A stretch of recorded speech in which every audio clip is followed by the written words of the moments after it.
it's no matter what cam, always the wrong cam. We got that yesterday too. Although I think that anymore, we are live, but I think that yesterday, occasionally we get trolls on here that just want to say the thing that, hey, look, let's poke Richard a little bit about the wrong cam or getting a custom cam or whatever. I'm like, yeah, custom cams are dumb.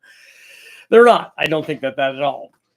I just think that tiny percentages of like the 1 or 2 people that buy custom cams, just not really necessary. But today we don't want to talk about that. Today we want to talk about power adders for big blocks. So you got a big block Chevy, you got a big block Ford, got a big block Mopar. That's right. We're giving the Mopar guys some love. So you got a 383, 440, whatever, 426. You got a Hemi. I don't care. Whatever it is, doesn't matter. So what is your power adder of choice for that? So we got really 3 different choices there when we're talking about it. We have Nitrous. Simple, put a plate system on a carbureted deal or EFI, single fogger nozzle or a multi-fogger nozzle, however elaborate you want to get. Boom, nail the button, and you are off to the races. Nitrous is really cool. I know that everybody is turbo leaning, but Nitrous is really cool because if you haven't tried it, you have to have in your life, if you call yourself a car guy, you have to have Nitrous on something at least once. I don't care if it's on your daily driver or whatever it is. You have to be able to put something on there. And in fact, the next time I go down, I'm hooking a Nitrous up to my truck because I want to take my kids for a ride and show them what it is because they've never experienced Nitrous, because I want them to see what it feels like when you go, wow. And, even if you just had 100 shot or whatever, it's kind of awesome. Having driving around and being at wide open throttle and experiencing that is good, but then feeling the adding of the power, because you can tell, okay, if you step on the gas on a blower motor, turbo motor, it makes an extra 100 horsepower. It feels better, but you don't know just like exactly how much better it feels. The Nitrous tells you immediately, this is what 100 horsepower does, or this is what 100 or 200 foot-pounds of torque does. This is how much different it is. Bah, wah, bah! And so you can feel that. So it is like 17 different kinds of awesome. But there are limitations of Nitrous also because of the immediate hit of that thing, and we can adjust that with I think the dog was licking my glasses. We can adjust that with progressive controllers or whatever. Yeah, you can do all that. But there is a limitation to how much extra power that we can add with stuff. It gets harder to do like, add 100% of the power. So if you got a 300 horsepower motor and can you add 300 horsepower with Nitrous? It gets harder to do it. Like with a turbo and a blower stuff, with boost, it's not hard to do that. It's pretty easy to double the power output. A little bit harder with Nitrous. So that works good. And it is fun. Like I said, if you're a car guy, you need to have Nitrous on something. I don't care if it's on a 100 horsepower, a 50 horsepower Metro or whatever, because we did that. But have it on something. And it's better, like we run it on the dyno all the time, but it's better to feel it. And it's cool on the dyno too, because you can see this big jump, especially when you show the curves. And I look at the curve, and because I know what that's like. When I look at a curve, I'm like, oh, I know what that feels like. It's very cool. But in a vehicle where you can be going, wah, bah, and then all of a sudden you hit it, it's very, very cool. So that works great, and everybody should try that. Now, the next thing would be Superchargers. So if we have a Supercharger, and again, we're talking about big blocks. Could be anything. Could be a Coyote. Could be a Godzilla. Could be, an LS, a small block, whatever. Any of the Hemi. I don't care what it is. When you add boost from a blower, there are also different kinds of blowers that we can add. We can have a centrifugal blower that kind of has a rising boost curve, and so it just keeps pulling and pulling and pulling and pulling, and it makes it feel like it's a super cool high RPM motor. Keeps pulling like that, but there's, even if you add 2 pounds down low, it's still better down low. You can put a positive displacement blower, whether it's a twin screw or a roots blower, and you step on it and you get immediate boost. It has shorter runners, so the gain is not quite as much, but it's still cool. It's still awesome. If you're the kind of guy that doesn't mind cutting the hood, you got a big 671, 2 carburetors on there, you can watch the linkage go, and if you have the camera above that, you can see all the fuel being sucked in by the blower. All of that's cool. And usually when you do that, if you put that kind of blower on there and you nail the throttle, just the result is going to be like massive amount of tire smoke because they're immediate boost kinds of things. So those are really cool, and they make a different visual statement, whether it's sticking out of the hood or when you pop the hood and you're looking at that. It's down in the V of a V8 engine where God and nature intended it, and lots of boost. So it's really, really good. The other thing, obviously, is turbos, and or turbo or a single or twin, whatever you want to do. Either one of those is good. For a big block, one of the things I want to talk about for the big block stuff is we have that new G42 turbo for at richardoldnerperformance.com, and for a big block, like when I go to the wrecking yard to get one of my favorite big blocks to get from there, mostly because it's most prevalent and also has a lot of good features, is that Gen 6 454 if it's a Chevy. I haven't done Ford stuff, but I will be doing Ford stuff. So we'll get some Ford big blocks and run it with boost too, because everything's better with boost. I'd like to run another Mopar one, but if you're choosing a motor that has 400 or 440, 450, 460 cubic inches, and you want to feed it, and you want something that's like, in this case, for that G42 turbo, which is really, really good, because it's not only can it make 1200 horsepower, but it's also really responsive. It was the most responsive of all the bigger turbos that we tested. So it worked very well. We tested against 76, 75, 78, 78, 75. I think that those were the only two bigger turbos that we compared it to. We also compared it to a GT45, and it's actually a bit more responsive than the GT45, which is much, much smaller, because it's more like a 750 or 800 horsepower turbo, maybe all in. But, being a 1200 horsepower turbo is way better, because especially if you have that kind of response rate. So it's a good turbo, but also it has the ability to make lots of power. And on a big block, like a 454 or a 460 or a 440, the thing is going to be amazingly responsive. Like, I wouldn't put, you guys see, I've had the video up for a long time of running the GT45 turbo on there, and it's just it's undersized for that. For two reasons. One, we just really get to the kind of the limitation is the hot side flow on that turbo, and it's not terribly responsive either, because, the impeller reel is not the best design. It's cheap and it works. But if you had one of these G42 turbos on there as a single, you can get to, if you want to make 4-digit power level, you can do that. It's also going to be really good for like 6-8 pounds if you're just wanting to drive it around and do that, because you're not going to be limiting this thing with hot side flow. So it's a really good choice for that. And we ran this G42 on a 5.3 as well, and it worked very good on the 5.3. In fact, Jimmy and I talked about this, and we've discussed this on the live feed before, is whenever we talk about the smaller turbo, that GT35 84, is that we tell people, okay, when we tested it, it made 800 horsepower. People start talking about, okay, I want to make 800 horsepower. Well, if you want to make 800 horsepower, if you want to make the limit of a smaller turbo, you should get the bigger turbo, because you're already in a range where it's going to be better. Because for 800 horsepower, the G42 is going to make more power at that same boost level. It's going to have less back pressure. It's not going to be quite as responsive as the smaller turbo. But if you're looking for 800 horsepower, you're not looking at, hey, I only want 7 pounds. I want it to come on immediately. That's not what you're looking for. You're looking for something else. Because if you immediately go to the end of that, you're looking in the wrong spot. If you're looking at the beginning of that, yes, we could talk about that. But like I said, for that G42, very responsive, lots and lots of power, basically 50% more than the smaller turbo, which is a good zone to be in. And I would argue probably covers 99% of the people that are, trying to do anything with turbos. People that are going beyond that, we have twins for that you can do and make that kind of power. Packaging a little bit easier on the turbo. And the nice thing is, compared to the other forms of like power adders for the turbo, like on a big block, you're going to have good response. It's going to make more power per pound of boost. It can make a lot more power than the Nitrous can. Obviously not as immediate as the Nitrous is. The Nitrous is cool too.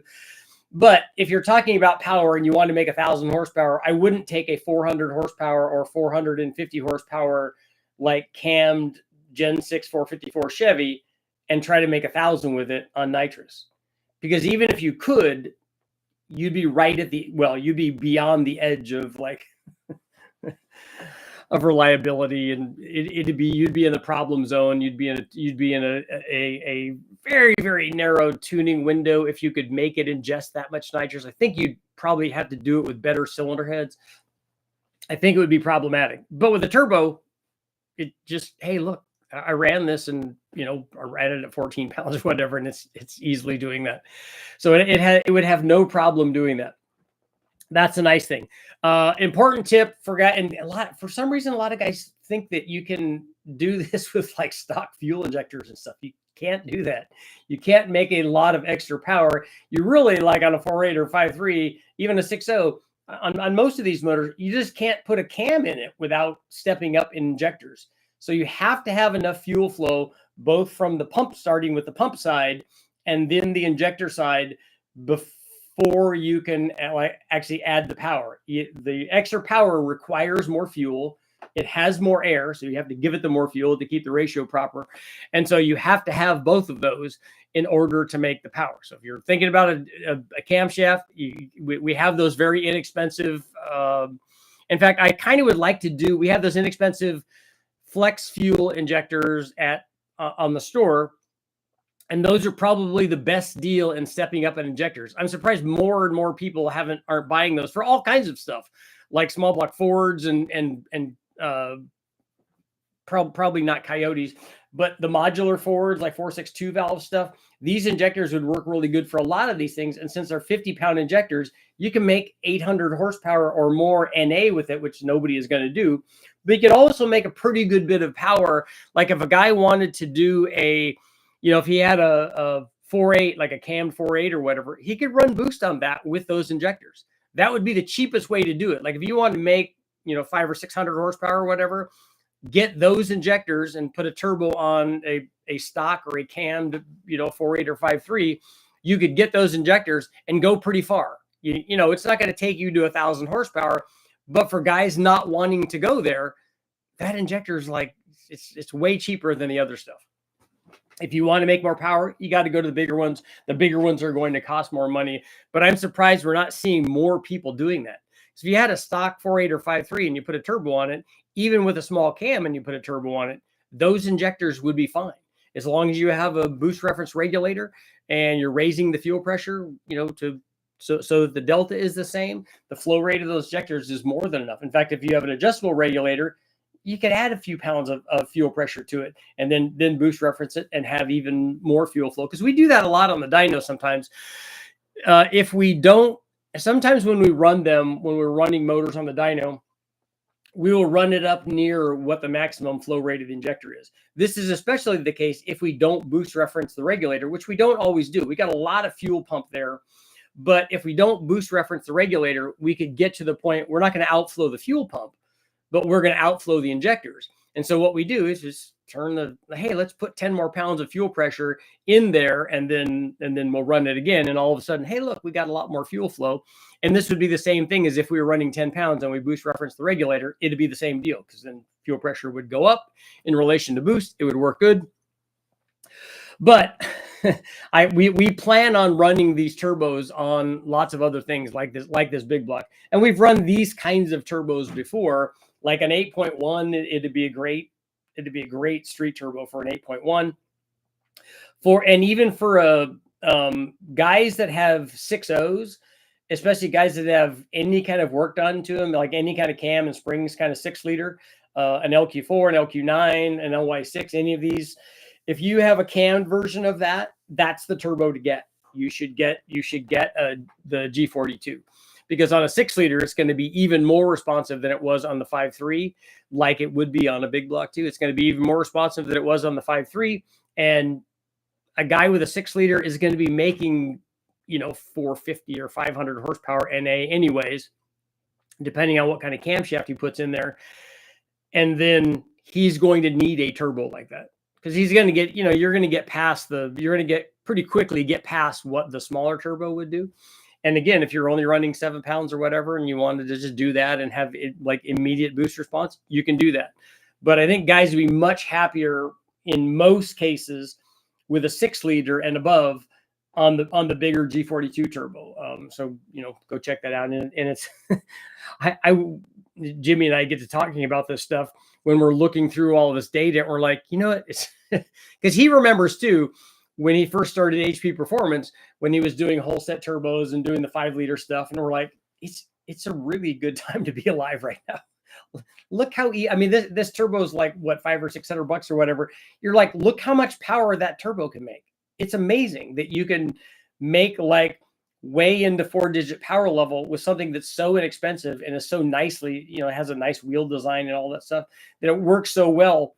It's so easy to make power now. And yeah, it's good. It's a good time to be alive. So if you're thinking about big block stuff, I want to, like I said, want to run one on a big block Ford. We definitely will do that on a big block Chevy. Probably would be the first one that we would do, because they don't have a big block Ford. But like a Godzilla, the G42 turbo, really popular on Coyote stuff. So Coyote guys, if you're out there, Coyote guys with that turbo, really, really good. Or two of the Coyote guys use two of the GT 3584s also. Those work really well. Make sure to go get those. So let's see what we got going on. I like boost and I like big blocks. Yeah. Boosted big blocks. Just built a 460 with P51 heads for my 76 F100. Those are really good heads. Let's blow up. I mean, boost some big block Mopars. We have at least 3 383s begging for it, especially the Moo port. Well, I need to get one of those, Ben. Let's make that happen, man. I would love to have a Mopar and do some stuff with it. I don't care if it made 200 horsepower stock. It's people still want to see like boosted Mopar stuff. I used to be into the big block Mopars 23 years ago, but today they're expensive for me to be able to accomplish. Yeah, and they're not, you don't find nearly as many. I don't see nearly as many of those at the wrecking yards. In fact, very rarely do I see big block Mopars. Holly Control Nitrous seems like the way to go. The Sentra survived. I was asking about you earlier, Sentra, yesterday, or the last time I did my live feed. Weren't you going to the drag strip or something this last weekend? Teddy, happy to help, man. Thanks for all the years of the data. Just bought a Gen 6 496 stroker. I'm going to swap it with a 4L80E into my 97. 1-ton solid axles, looking hard into turbo, the new G42. You will really like the G42 on that combination. That will be good. Info 2-step rev battle. Okay. Really happy with my 400 horsepower 383 Mopar back in my 20s. Dulcich says that that's the best engine ever built is the 383 Mopar. That's what he used to tell us when he would come to West Tech. He's definitely a Mopar guy. I need to buy a clutch. I want my car to make 800 horsepower, but the engine is stock. Can I put a twin disc 800 foot-pound clutch in it until the race motor gets installed? Yeah, the clutch guys should be able to tell you what the rating is. 1970 LS5 454 2-bolt handle, an extra 100 horsepower or 200 horsepower. Yeah, we've run stuff like that all the time. You don't have to worry about the 2-bolt main or the 4-bolt main. It will be fine. Yeah, Brandon, we just answered your question. NorCal Air Show weekend going to be awesome. Okay. Is that it? Where's that at? Is that at Travis Air Force Base? It would be good because it would give it time to have 500 to break in. Get your turbos quick before the tariffs kick in. That's a good point. We don't like no stinking tariffs. What is your personal drag car? I don't have a drag car. I have...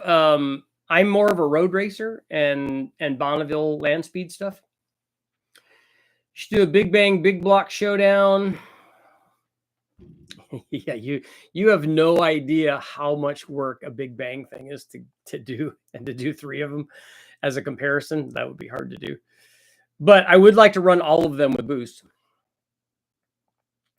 I really don't want to run an OEM clutch. You're not going to be able to do an OEM clutch in something that makes 800 foot-pounds. Working on building a square body crew cab to run 11s or 10s. Yes, that's how it always is. If it runs 11 O's, it's got to run 10s. Trying to see what would be better, a 6-liter or 454. I know more cubes always better. Just wanted an honest opinion. There's no bad choice there. You can make enough power with either one of those. A turbo 6-liter or a turbo 454, both will easily do that. The 6-liter is going to weigh less. I have a VS Racing 85102 on my 454. Seems lazy down low. Would you get a G42? Yeah, Jesse, it depends on, are you trying to use all of what that 85102 will do? Like, are you trying to make, I don't know what I'd have to take a look at the specs on that to see what it would, how much power it can make. But are you trying to do all of it? And if you're not, the G42 would be, the G42 is definitely going to be a lot more responsive. I just don't know where you're trying to get to. Went to the drag strip and it was not running on all four. Couldn't get it to work. Ran good at home. Well, it only liked being at home. It didn't like being at the drag strip. Did it get scared? Did it get shy? All my clutches are manual, so heavier clutch means I almost need to stand on the clutch sometimes because I'm not heavy enough. Richard Holdner equals David Visor equals Gel Banks. No, I'm neither one of those guys. Keep the videos. Love learning. Yep. Yeah, lots of good stuff. We are excited about that G42. It's and one of the things I wanted to bring up is I know from the many comments that I got about this is there's confusion about when I showed the comparison of the smaller turbo versus the bigger turbo. We know what the reality is when Jimmy and I are testing it. And people that look at the sizing of these turbos, we would think that they would know what the reality is, but there's still obviously a lot of confusion about turbo sizing because one of those isn't, we would call it an 800 horsepower turbo. It's rated at 900. The other one is an 11 or 1200 horsepower turbo. And when I showed the power curves, it looks like the bigger turbo is better everywhere. And in power production, that's the case. But that's not response rate. People think that the response rate is going to be shown on an engine dyno test, and it doesn't do that. Because on an engine dyno, if the turbo is not excessively bigger than the other one, we don't see a change in response because we have an artificial load. Like when we roll into the throttle, it holds the dyno, it holds the RPM, like it power brakes basically the motor. And so the turbo artificially spools up at a point where it wouldn't be able to do that, like if you just nailed the throttle if you were out on the street. It'd be like doing a two-step on it. You would get the boost to come up and then you release it. That's what the dyno is doing artificially. So in a given range, all of these turbos at wide open throttle could have full boost. And that's what we saw there is that the G42 had full boost and was making, you know, as much or more. And it makes more power than the smaller turbo does because it can. What you're not seeing is if you had two cars that were identical and one of them had the small turbo and one of them had the big turbo and you mashed the throttle like at 2000 RPM, the small turbo would leave the big turbo behind, because it would have so much better boost response in that situation. We just don't see that on the engine dyno. You know, the information that I keep coming back to is as we're rolling in, we're data logging this because we start the data log early. So as we're rolling in, the small turbo has full boost at 32% TPS. So as we're rolling in, we get to full boost. Well, at that same TPS and load level as we're rolling in, bigger turbo doesn't have any boost. So this would tell you that as you're going into the throttle, you would have all the boost. But then they both have full boost, relatively full boost. Once we get to the 100% on that stationary load, then they both have all the boost. But that transition state shows you how much more responsive the smaller turbo is. And also common sense tells us that a smaller turbo is going to be more responsive. That's not, you know, we're not creating something new, you know, we're just showing, hey, this is what should happen. And this is actually what does happen.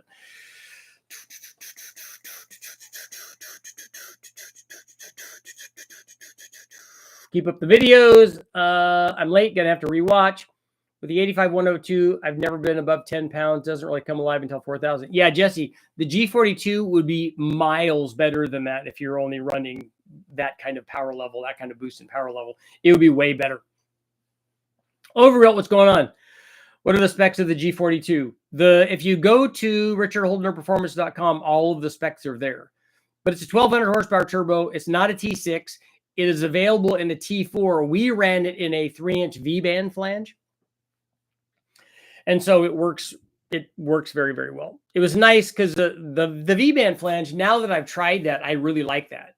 It makes hooking the turbo up and being able to orient the turbo much better than a T4. Like on my setup, I have a T3 or a 3-inch V-band to a T4. So when I bolt any kind of turbo on it, I can still do the same thing. But most people don't do that. I mean, most people have a Y-pipe or whatever that they put on, and the T4 flange is in a fixed location. Most people don't do it the way that I did. I just did it that way so I could run a T3, a T4, a T6, whatever kind of thing, and now a V-band, obviously, that just bolts right on. But bolting the turbo on and off with a V-band is so much easier than having to unbolt all 4 of the bolts that hold the turbo onto the T4 flange, because at least one of them, sometimes 2 of them, are hard to get to. And obviously we can't do that. We have to cool the turbo off before we're doing any work on that, because those things stay hot for a long time. But that G42, that's an impressive turbo. Whales in the house. My answer depends on the use of the vehicle. Is a G42 a T6? No, this one was a V-band, but also a T4. I thought Chevy big blocks had an issue with back pressure with boost. Well, it depends on what size the turbo is. Richard, I just learned today that 832 head is essentially a 706 head. I think you mean 862, but different casting methods. How concerned would you be about 706 heads cracking at 1500 horsepower? I probably wouldn't use that head. I'd probably use an 862 head, and I would check to make sure that whatever 706 heads you have aren't cracked already. We've run a lot of cracked ones, and I honestly don't care that they're cracked. But we have also run those heads before that are not cracked on high horsepower stuff, but not 1500. The only 1500 horsepower deal that I've done is an aftermarket head and not a factory head. I was surprised by both of these tests that the 3884 should not make that much power, and the G42 is almost 1-to-1. Both really good options. Yeah, they are. And Bill, we stopped on the 3584. We stopped at 15 pounds because we didn't have another map sensor, which that situation's been cured now. But there was going to be more. We could make more with that turbo. I don't know how much more, but it's rated at 900. I don't think we could get there because I think it's rated at 900, like on a K24 or a K20. So I don't think we would get there on a 5.3, but I'm pretty sure it would get to 850. Just to be sure, Richard, I should forego buying an OEM type clutch and get a performance clutch, even though my engine is stock as the race motor is not yet finished. If you have a stock motor, you can run a stock clutch, but you can't run a stock clutch with 800 foot-pounds of torque. You need a clutch that will hold that much torque. Good morning, sir. Got the truck plus camshaft this week. Engine going together. All right, man. Good luck. Let me know what happens. Aloha, Ralph. What's going on? The neighbor's cat keeps leaving dead swirls on my front porch. That just means that he likes you. That's the cat's way of showing you, hey, I got some of this. Come on. I'm sharing. What do you think? It's a little something for you.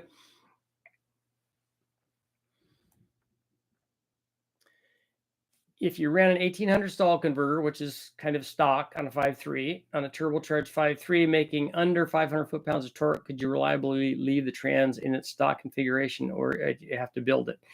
No, a 4060E is not going to handle that kind of torque. The 4060E is going to have nothing to do with the converter. It's going to have everything to do with how much power you have. And then when that thing shifts from one gear into the other is probably when things are going to break.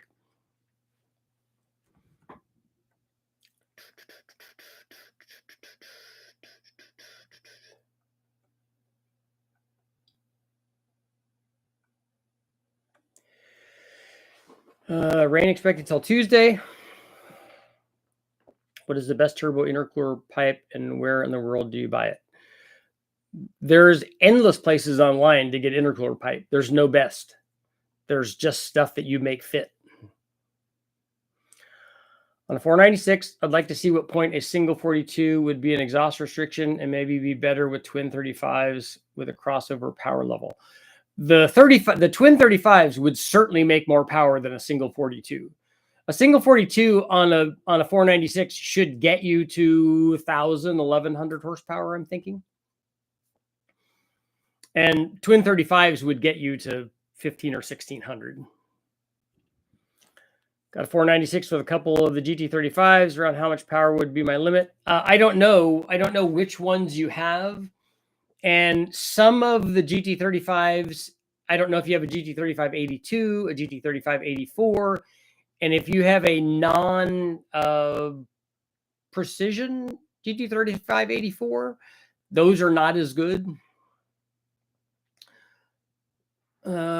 Alex, would you run the GTX 3584 RS on a stock 6-liter for a towing rig?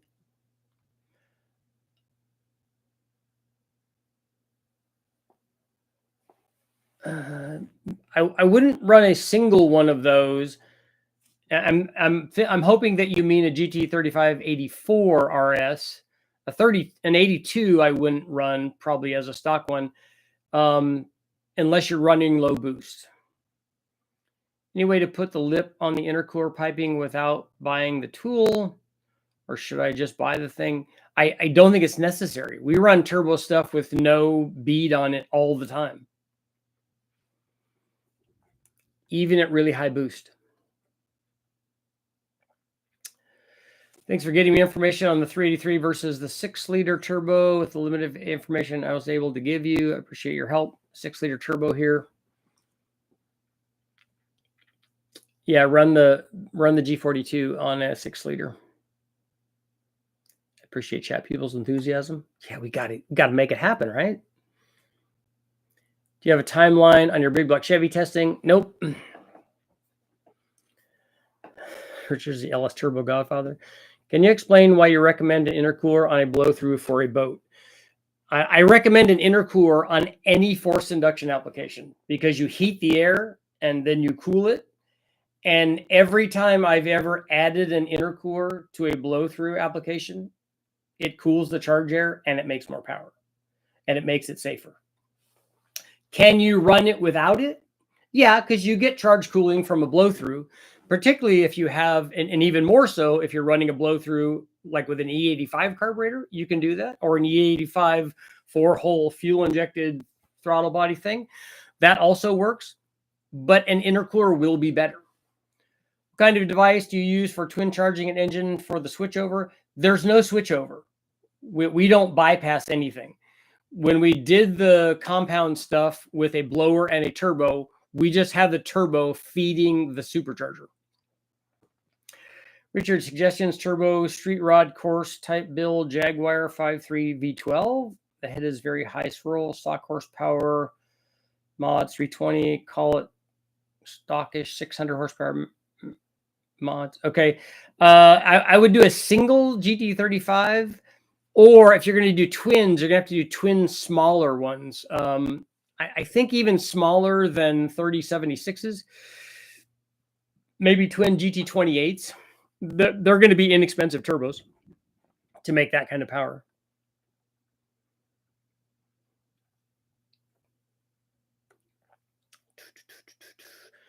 Two sets of 706 heads, two sets of 317 heads. Wish I had some 799s, but don't. Now I know the 706 are prone to cracking. Would you just recommend you using the 317s? Spend the money on 243 or buy a good set of heads. If you're trying to do 1,500 horsepower, you should put heads on it. You need to put a set of heads that have thicker decks on it. Yeah, Winston, what I like to do is if you use a big enough coupler so that the tubes join together inside the coupler, and then if you have a problem, you can double clamp it. Usually there's more than enough coupler room to put 2 clamps on it if you have to do that. We've run 20 plus pounds with, no bead or anything, or sometimes we weld up the ends of them too to just build up stuff so that we get the clamp holding on to it. We've run lots of stuff like that and it works fine. Okay, so you could have a two-step at 3,000 building boost and a torque converter stall at 3,500, no trans brake and launch on boost. Yes, the higher the RPM, the more likely you are to build boost. So you might not build boost at 1,800 RPM, but at 3,500, you definitely might build boost, or you can two-step it and do that. For guys doing drag racing on the line, the stuff that they do, a quick spool valve or put it on a two-step or a high stall converter or whatever, they can get that to build boost. That's not something that the average guy would do or that I would recommend in their turbo thing that they're driving around. Building a strip 555, what's the most boost SR20 heads will take? I don't think that that's the right question. The heads will take all of the boost. You're not going to hurt the head. Ask somebody about the deck thickness of those heads, but you probably need to look at the block and doing hoops or O-rings or something for that. Would you run turbos or a Procharger for what? You got to tell me what you're doing. If you're running a no prep or something like that, where you're going to have to limit the power output of the turbos anyway, a Procharger works good because it does that kind of by design. I'm new to boost, so a stock 5.3 with 4L80 can handle 600 horsepower with one of your turbos. What needs to be changed out? Rockers, head gaskets, build the transmission. What I would do is you could make 600 horsepower with a stock 5.3 with no changes to it. But what I would do is I would put ring gap in it. So you got to take it apart to do that. You got to take it apart, take the pistons out, take the rings out, and just check the ring gap to see what it is. Sometimes it's enough, like we found out with our 5.3. Most of the ones that I've taken apart do not have enough ring gap in it. So you got to cut the ring to put more gap in it and check that and put it back together.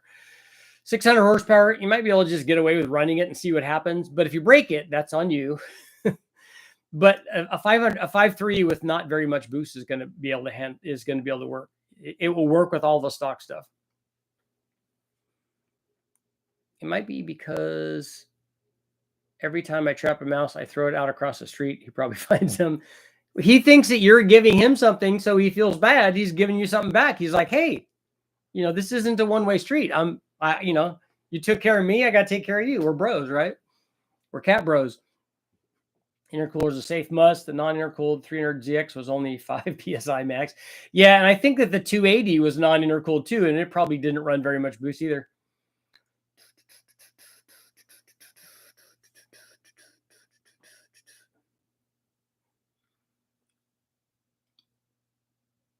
You can use the nubbin on a wire crimper to put a ridge on the intercooler pipe. I'll never see 20 PSI set on kill, 15 pounds. Yeah, you don't have to worry about that. You might not need a bead on the dyno, but in a drift car, it's important because it gets shocked. Yeah, I agree with that. I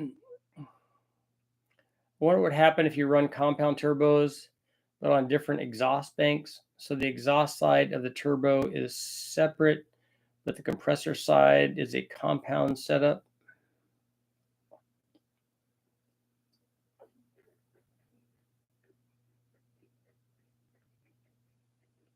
I don't know.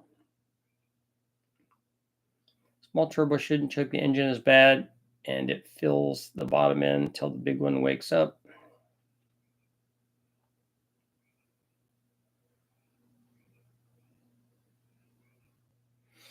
I don't know. I don't know that I've ever seen that tried. How much horsepower is a stock block? The most that we've made is 1543 with a stock block. I don't know how long it will run like that. I don't know how many passes it will make like that. That's already into the range where you should start be thinking about an aftermarket block.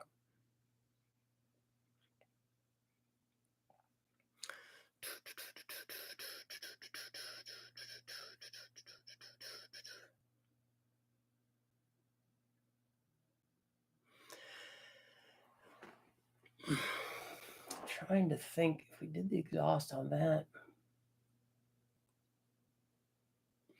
So the only additional exhaust energy it would get would be from the smaller turbo getting more boost, and then you'd have a higher pressure ratio by doing that. I don't know. I don't know if that would work better than like a sequential setup. Sometimes there's more than one right way. Planning on running it in the no time races, so the most I can get just herd turbos are surpassing that Procharger. Well, a turbo at any, or turbos at any given boost level will make more than a Procharger does, because a Procharger takes a lot to drive it, especially at the power levels that you're talking about that guys are running these things at. If you're talking about 2,000 or 3,000 horsepower, the amount of power that it takes to drive that blower is a lot. And so turbos don't have that. So whatever the drive loss is, the turbo will make at least that much more. But that's usually not the problem with drag racing motors. It's not that I don't have enough power. It's that I can't put the power down. I can't put all of the power down all the time. The Super ran compound turbos, and they obviously worked. I think if it was done right, they could be very attractive. Which Supra? A factory Supra did not run compound turbos. A factory ran sequential turbos, like the Gen 3 RX-7. I don't know of any factory thing other than maybe a diesel that ran compound turbos. Compoundedness.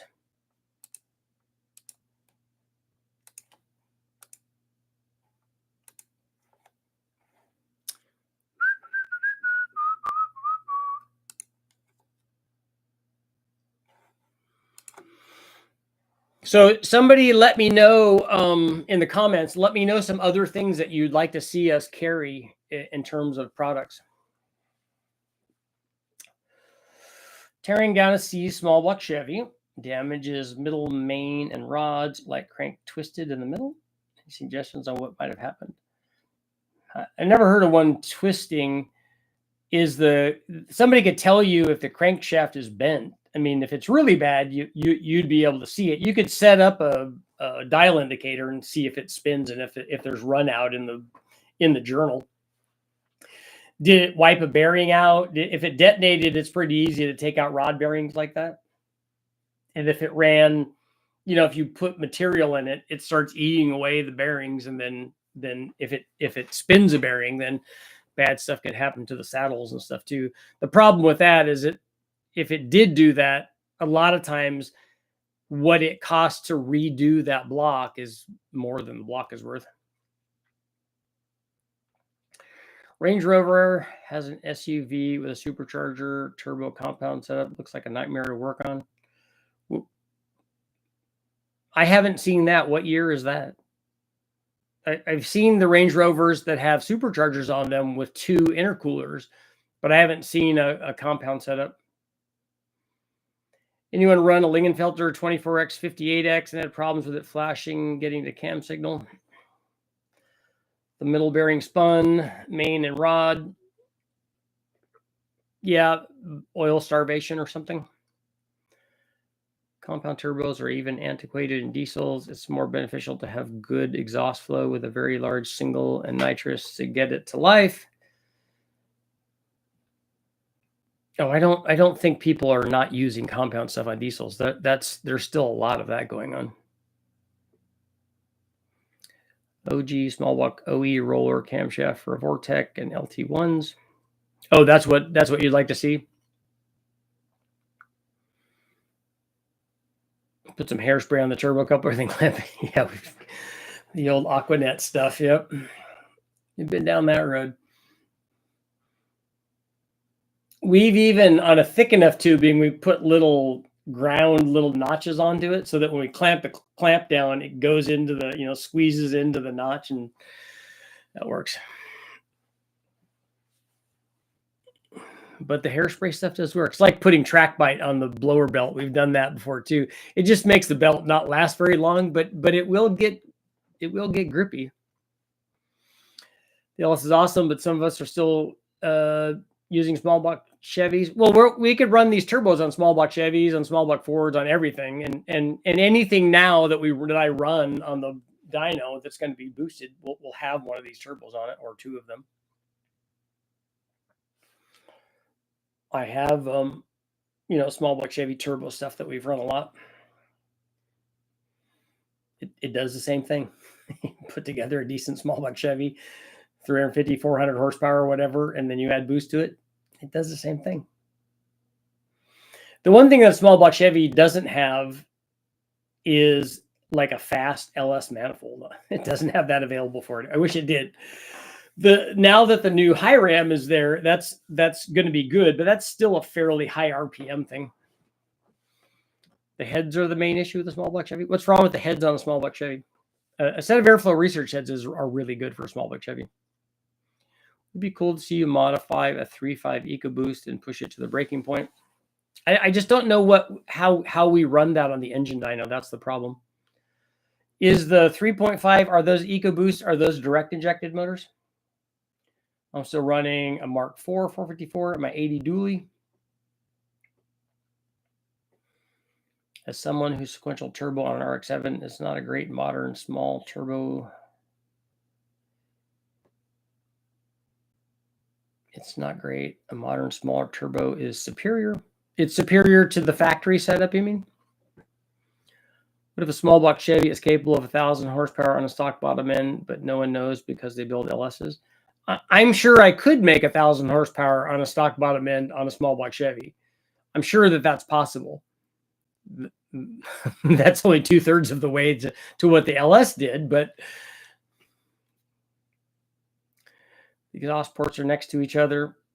Yeah, I still don't know where that becomes a problem. 7875 crowd is not going to like your G42 kicking their butts. I don't know about kicking their butts, but Viren's not going to. Nothing that we do is going to hurt Viren over at VS Racing. He's killing it over there, and he has Matt on his side, so that he will continue to sell the 7875. And the thing that I like about Viren and what he's doing over there is he has continued to evolve that 7875. And which is good. The original cast version was not as good as the later subsequent versions are. The middle cylinder stuck together is not optimal.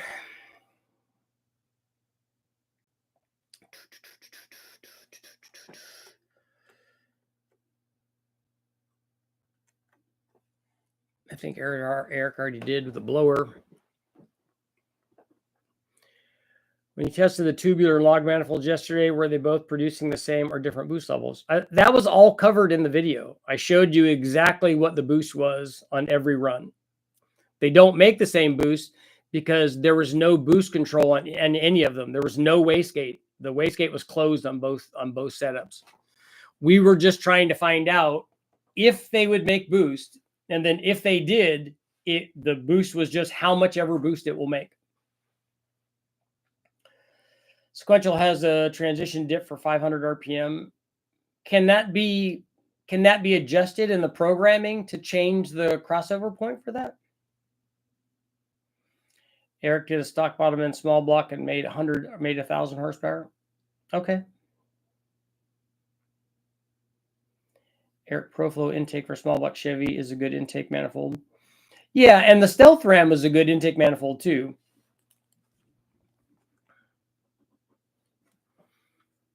In cast heads, it's common for them to crack in that area. New Defender 90 has a compound supercharger turbo. Okay. Modern turbo spool better. I agree with all that. Is the 7875?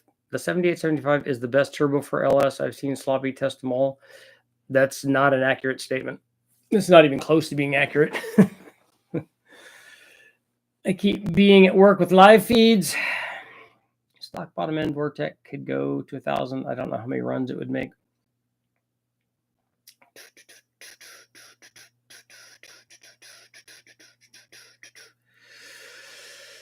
There.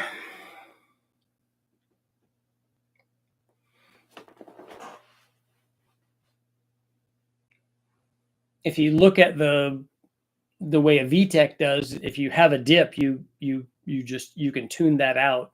I just wonder if the same thing could be done on a crossover for the turbos. I haven't seen any tuning or controlling on the Gen 3 twin stuff or on the super stuff.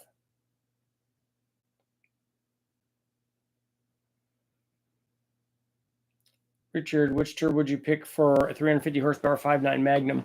What power level do you want that run at?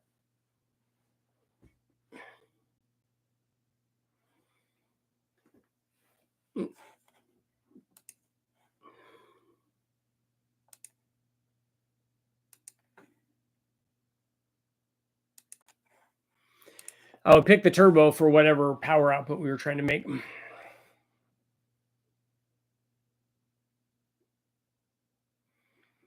'96 small block Chevy Vortec has an aluminum lower and plastic top. Perhaps someone could offer an adapter to a Holley high ram top. I don't know what that would get you. Wish it wasn't too busy. First turbo I've ever done was a 454, 396 heads, S475. Mike Jones cam wasn't even meant for a turbo. Been addicted to turbo since yet. Yep, every cam. You want to make 700 at the crank? Okay. I think I would pick the 3584. I think you're probably going to want the G42 because you say 700 now, but when it does that, it's going to be more than that. It's the pre-spooling that is the issue. You can lock them in parallel mode. The L33 is pretty darn amazing. Yeah, any 5.3 does that. An LM7, they all would do what this motor does. Have you ever considered selling torque converters? I haven't. I try to steer people to torque converters, and I think that they're a really good thing. Maybe they might add as much or more performance as a camshaft does, but in terms of acceleration. But I would like to test that. I think it would be interesting. But what I need is someone to do a really good job test or tuning a combination so I could run it on the dyno and then do acceleration runs and then do a converter swap and run it on the dyno. That's not going to show really anything with a converter, but then do acceleration runs. Is bearing clearance the main issue for low or no oil pressure after a motor warms up to the operating temperature? The oil pressure is fine until the motor warms up and comes to a stop and goes to zero. I've never seen it go to zero. I would check a couple of things. I would check the sending unit. I would check it with a mechanical gauge. If it's going to zero, you need to fix something. You have an O-ring leak. You have a pump problem. Either a feed or a discharge problem. Maybe you have leaks on the cam retaining plate or the rear cover or something. You're probably right. I just wonder how well a 5.9 would spool a G42. I have a 212 intake cam with a dual plane. I think it would spool it fine. The 5.9 has enough displacement. It's basically a 6-liter and is going to have pretty good low speed power. So I think it would be fine. And I think that when you start talking about getting up near the end of the smaller turbo, you should just go with the bigger turbo. Like if a guy was if I was having that conversation with a guy with a 4.8, then I would steer him toward the smaller turbo. But on something that's near 6 liters, I think you should go with the bigger one. Dollar for dollar, a torque converter for drag racing is the most return from stock, most definitely. What do you think, Winston? Is a converter easier to install than a camshaft is? Because on a camshaft, you have to do springs, and you have to do injectors, and you have to tune it. So a camshaft is not going to be an inexpensive thing. My oil pressure sensor would fail after the engine warmed up. Change the pressure sensor. Yeah, that's the first thing that I look at is that, because if your engine had 0 oil pressure, your engine would cease to run after a while. It wouldn't put up with that for very long. So I would check the sensor first and make sure, like that's why I said put a mechanical gauge on it so that you could see what it is, what's actually going on. The mechanical gauge isn't going to lie to you. It's going to tell you exactly what's going on.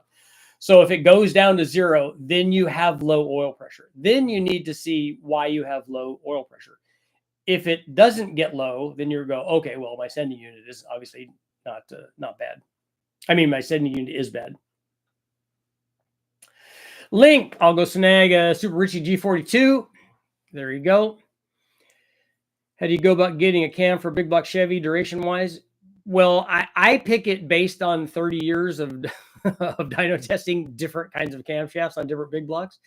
So if you tell me, you know, if you give me more information on what you're building and all that, I can give you an idea. Unless it's a pro mod level thing, then I'm not the guy for that. You should build a pickup with a G42 and torque converter, and once you're done, you could easily sell it to one of the listeners. Most affordable EFI for a big block with turbos would you recommend? I don't know. I'm getting ready to try the Haltech stuff, which I'm really excited about, and that might be a good deal. They're what is it? The Rebel? Yeah. I have a rear end trans to support 800 horsepower. What turbo for a nice street car? What motor do you have, Jay?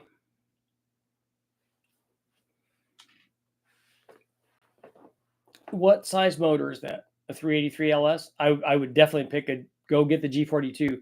And go, you guys, if you guys are thinking about getting a G42, you should go get them before they're out.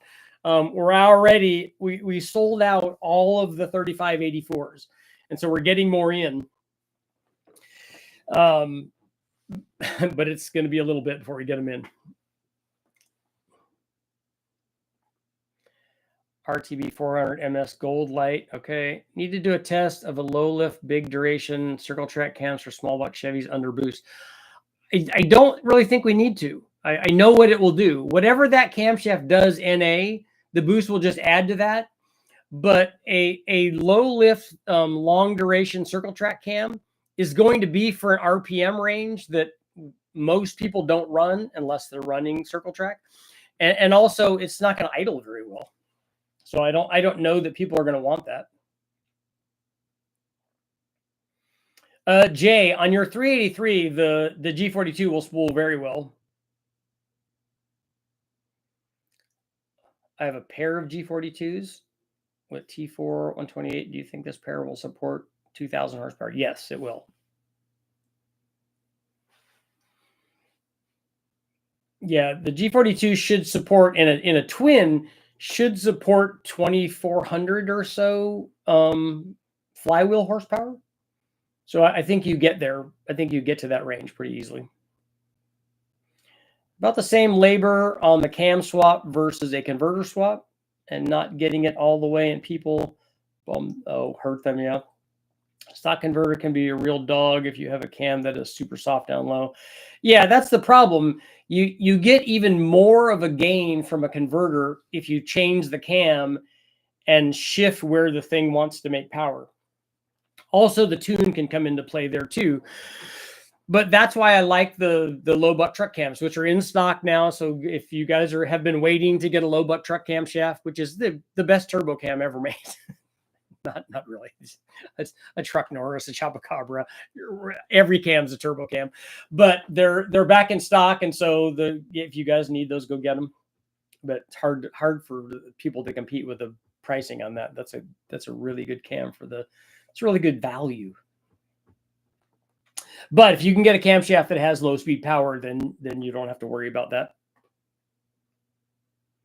But even with a stock cam, which does have good low speed, like 1800 RPM power, because they designed it that way, they designed it to work with a stock converter and stuff. Even if you do that, if you put a converter in it that raises it from 1800 to 2500 or something, it's going to accelerate better.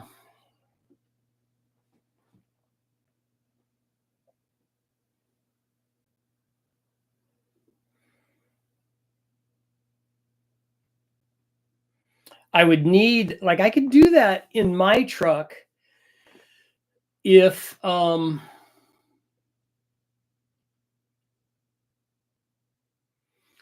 could do that in my truck if we'd have to put tire on it though, because I don't want it to be like traction limited, and the tires that are on it, they're Michelin's or whatever, but it's not going to launch the way that we'd want it to launch. Value is the most important thing I look for. Yeah, if you can get that sort of power for less money, it's a good deal. The problem is a lot of people go way too far, like down the value thing. Oh, I'm going to buy this $100 eBay camera, this Amazon cam. Okay, you're going to get $100 worth, which means that you're going to be rebuilding your motor, taking it back apart. Does a low buck truck cam have the same dimensions as a truck Norris? Yeah, it has essentially the same power curve as that, and the Chupacabra, and probably a couple of others. Just ordered G42. All right, thanks, Link. I'm pretty pumped. It's gonna go in a big boat car. Okay. I want it to be a burnout car. Hopefully it's fast enough to have fun. What car is it going in? What kind of vehicle is it going in? What if you could show the torque converter difference better on an inertia dyno versus a load dyno? You can. The problem with converter stuff is, though, on a dyno, even on a chassis dyno, you get converter flash. And so you get this really big, like, artificial torque number that's not real. I mean, it's not, I remember, and bless his heart, Kip Kington, the guy from the publisher of Turbo Magazine that got me into it. I did my first story for him.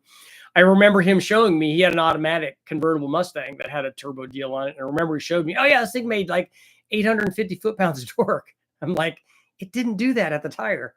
I know it's a turbo motor, but it didn't do that because it's only making, 450 or 500 horsepower or whatever. I said, it didn't do that. And I had to explain to him, I'm like, that's the converter. That's the converter going, whoa, and then coming back in. I said, it honestly might feel like that, but it's not doing that. That's not a real thing. That's too cheap. Yeah. And Winston, same thing with all of that, camshafts and springs. And the problem with camshafts is that, a lot of this stuff haven't now gone down this road. There are so many things to make wrong with a camshaft that it's hard to do. 66 Chrysler Imperial, very nice. My a friend of mine that I grew up with, his parents had that. Someone took the 440 out. I got it cheap. Had a 5.9 Magnum laying around. That's perfect. The multiplying magic of a converter. I think that theirs was a 383 and not a 440, but still cool.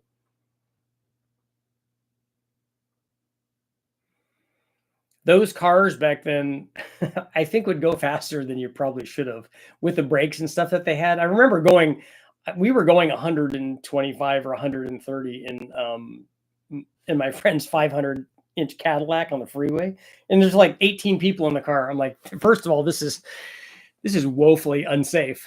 I said, if we had to stop, we would not be able to do that. Big Bang, a Magnum, probably not that. But definitely boost on it. Installing my Truck Plus cam and converter at my 6.0. Nice. Big Bang Magnum for sure. I don't know that I want to go through all that. I do want to run boost on it. Someone say boosted big block. I just picked up my D1 SE for an 8.1. Cheap brackets coming. Amos, I was going to say, I was just going to suggest you go see Amos because he would be the guy to make that happen. Amos, didn't you do a turbo kit for those also? All the Imperials in my area got derbied. Boosted big blocks is cool, but have you boosted a big sphere yet? What's a big sphere?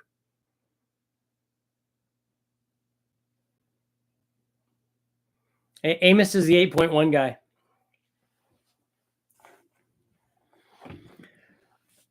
Richard, do you think the worst factory exhaust manifolds are Dodges? I can tell you that the Hemi Ram manifolds are awful, but I don't know about the other ones.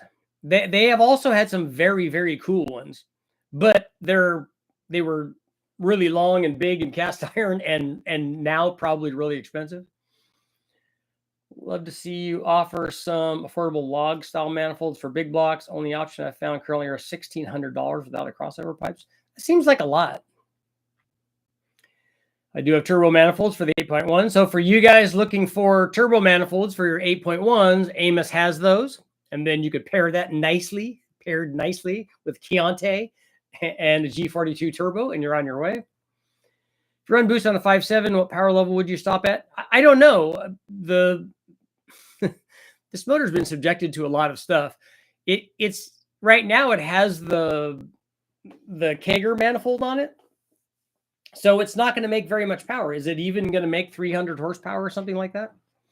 Chevy Love, thank you very much. Richard, what do you think about the twin G35 900 T3 8.2 on a 6-liter and then switch to a 416 with the same setup? What would you recommend? Well, okay, first of all, what power level are you trying to get, and what are you trying to do with it?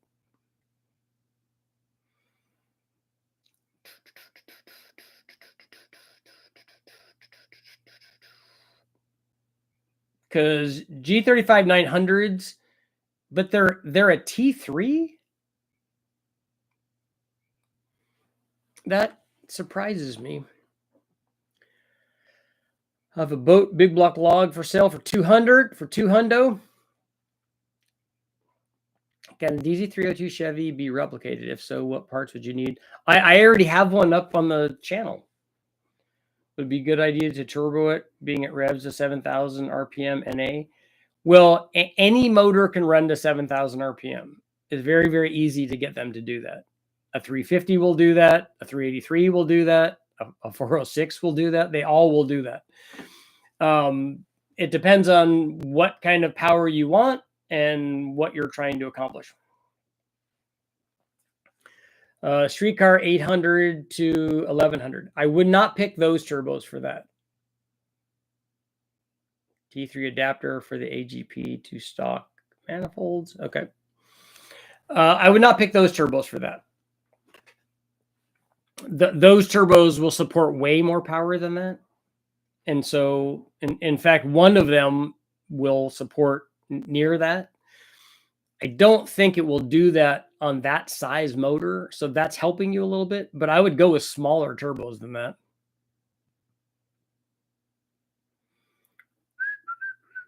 Chevy Love. When we ran the big block stuff with a turbo, Jason from JT Fab, JT Fab 77, I think, just made headers basically with flanges on, with V-band flanges on them, so that we could feed a Y pipe for the single turbo. And we ran those on also on the 8.1 because the exhaust is the same. I want to find a Gen 4 4.8 because they had lower compression and run a GTX 3584 on it. That would be good.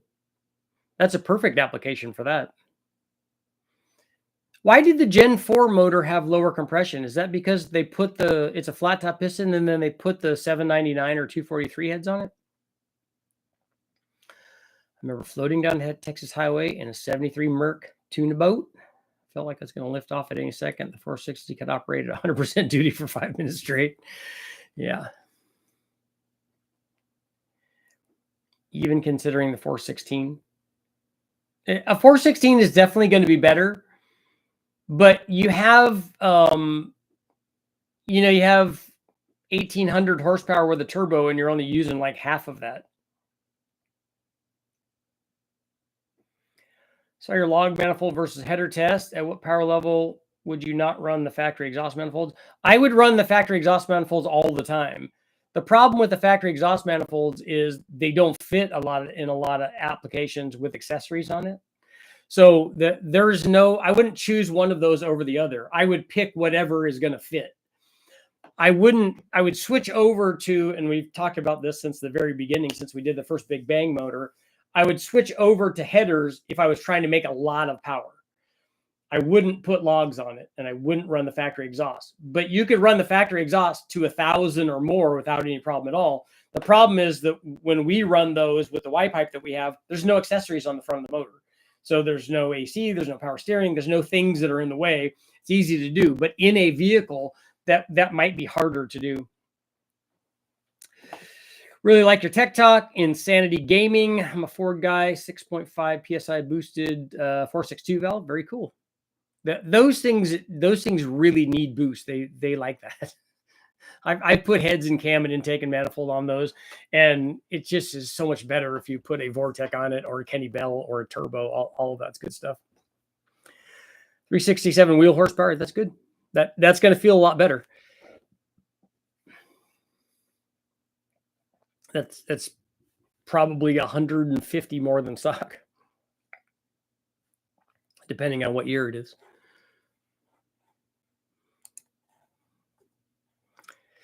There.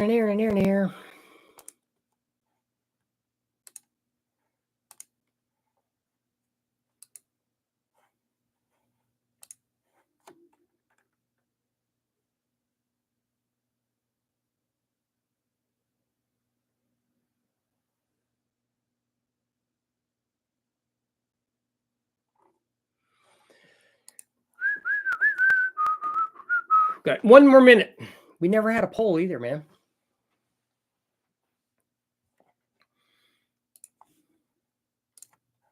We're going to do a quick poll.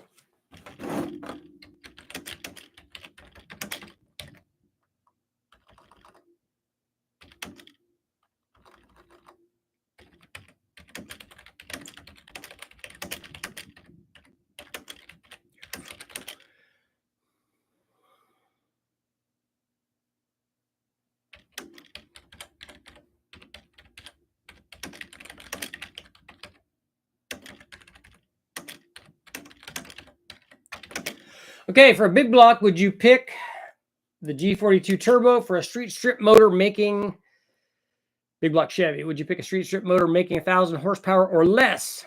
Let's see. Over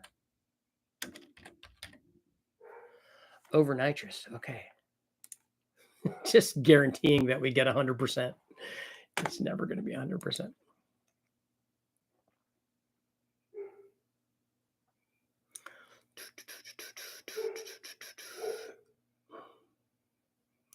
Anybody know if the 4th gen Trans Am has an 8.5 rear or the 7.5?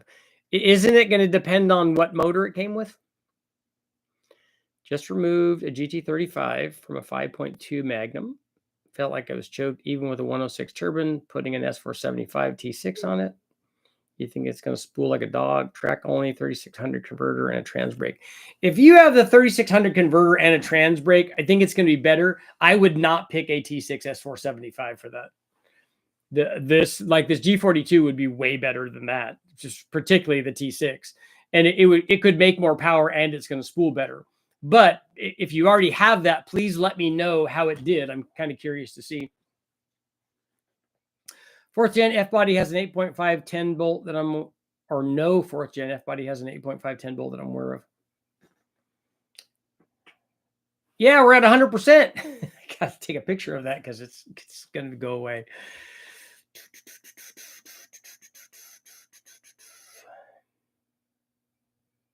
No 8.5, only 7.5. I wish they had an 8.5. It was an auto V8 automatic car. Did they not put 8.5s in any of them? You would think for the big horsepower V8s. My 85 Trans Am had the weird Australian axle. Ford 9-inch would be the best. 293, 323, 342. 342 would be the hot setup, right? Or 293s if you want the freeway flyer. They didn't ever put those in there. That's kind of like a sissy little rear end, right? Even a Mustang had an 8.8. It gets the chicks.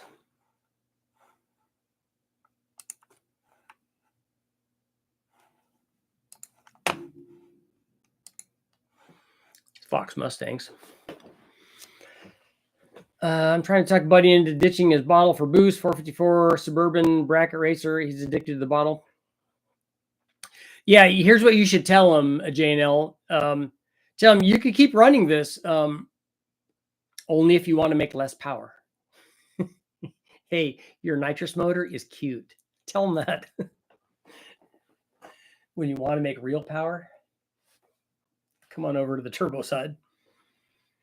You should do 2 polls on some of these live feeds with them before and after discussion. Yeah, that'd be good.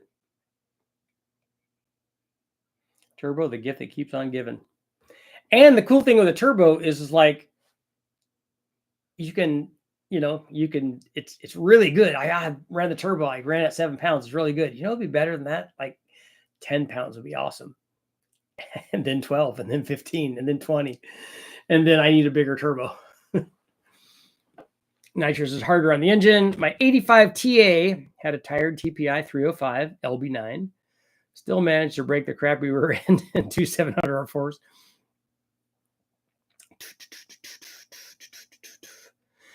Yeah, turbo stuff is fun. I need to get my turbo deal. I need to get my turbo going. I need to get my turbo on. Built a few 7.5-inch diffs. They were toys. I think that didn't the 4-cylinder Mustangs and V6 Mustangs, like the Fox body stuff, didn't those come with like 7.5 diffs? What, is it time? Are you gonna tell me now? Huh? Is it time? Daddy, you've been on there too long, huh? I have. Oh, I just woke up. Huh? I just woke up. Huh? Big stretch, huh? What are you doing? Huh? What are you doing? That's exactly why I didn't want to go to Boost. Easy to turn it up. It is. Ford version. Oh, the 7.5 is better. Is better than the Chevy version. We are going to end our poll at 100%. It might be is that the first time we ever ended at 100%? Probably so. On that note, it is time to go. Remember, go to richardholderperformance.com. Get everyone, go get those 50-pound injectors, man. I wish that I had those injectors available when I was doing all the 5-liter stuff, because I definitely would have got those. It would have been a much better deal. I will see you guys all tonight. I'm coming.